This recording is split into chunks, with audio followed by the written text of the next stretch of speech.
আমেরিকার কি সম্পর্ক? অফিসে যাও। আমি ইনভেস্টরদের নিয়ে অফিসে যাচ্ছি। ওদের জন্য সকালের খাবারটা রেডি করে রেখো। কোনো ঝামেলা করার আগে একবার ভাবো, না হলে দেশ ছাড়ার তো প্রশ্নই ওঠে না। এই শহর আর তোমার ঘর ছাড়ার আগেও 100 বার ভাবতে হবে। আমি তোমার জীবনটা আরো দুর্বিষহ করে তুলব।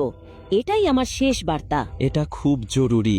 ঠিক তখনই দৃষ্টির বিজনেস পার্টনার ঋষভ তাকে জিজ্ঞেস করল, তুমি এই ভিখারির সঙ্গে কথা বলছো কেন? ওকে 50 টাকা দাও আর এখান থেকে তাড়িয়ে দাও। ঠিকভাবে কথা বলো, ও আমার স্ত্রী, বুঝলে? কি বলছে ও? দৃষ্টি, এটা কি তোমার স্বামী? ঋষভের এই প্রশ্ন শুনে দৃষ্টি কয়েক সেকেন্ডের জন্য চুপ করে যায়, কিন্তু তারপর অনেক সাহস নিয়ে এসে জবাব দেয়, আরে ঋষভ, সত্যি বলছি, ওর দিকে একবার তাকাও। তুমি ওর কথা বিশ্বাস করছো কেন? ওর অবস্থা দেখো। ওর পাশে দাঁড়াতেই আমার লজ্জা লাগছে। তুমি ভাবছো ও আমার স্বামী হতে পারে? হতে পারে ও দান চাইতে এসেছে। ওকে কিছু টাকা দাও আর বিদায় করো। এই লোকটা কখনোই আমার স্বামী হতে পারে না। শিবাম প্রথমবার দৃষ্টিকে শহরের হাসপাতালেই দেখেছিল, যখন সে তার মা মৃণালের চিকিৎসার জন্য সেখানে গিয়েছিল। একজন ধনী মেয়ে, যার যা কিছু দরকার সব কিছু আছে, তবুও সে তার সমস্ত বিলাসিতা ছেড়ে প্রতিদিন ক্যান্সার রোগীদের সঙ্গে সময় কাটাত। দৃষ্টি সমস্ত রোগীদের জড়িয়ে ধরত এবং রোগীরাও দৃষ্টিকে ভালোবাসা দিত। তারা আশীর্বাদ দিত তাকে।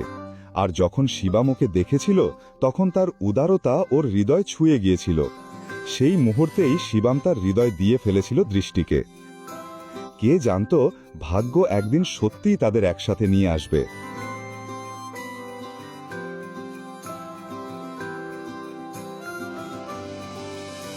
এখন আমার কথা শোনো, না হলে মুখ ভেঙে দেব। এখান থেকে বেরিয়ে যাও। শিবম নিজের ভাগ্যের জন্য ভিতরে ভিতরে কাঁদছিল। ও সেখান থেকে চলে যেতে যাচ্ছিল, ঠিক তখনই একটি কালো গাড়ি এয়ারপোর্টে এসে দাঁড়ায়, যেখান থেকে শহরের সবচেয়ে বড় ব্যবসায়ী নিতিন রায়জাদা বেরিয়ে আসেন।